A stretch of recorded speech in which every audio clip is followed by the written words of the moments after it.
Aku kira istri Kak Indra tahu loh kalau Kak Indra suka sama cowok kayak gitu. Astagfirullah, ya enggak lah.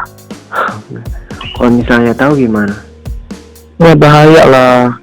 Aku bisa, kehidupan aku hancur. Si istriku juga, ya kita bisa cerai lah.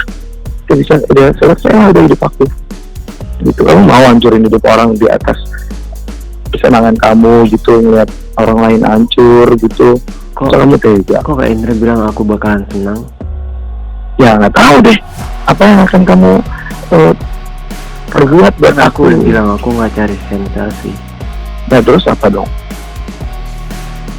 Kalau gitu, Kamu masih kalau gitu. sholat istikharah dulu.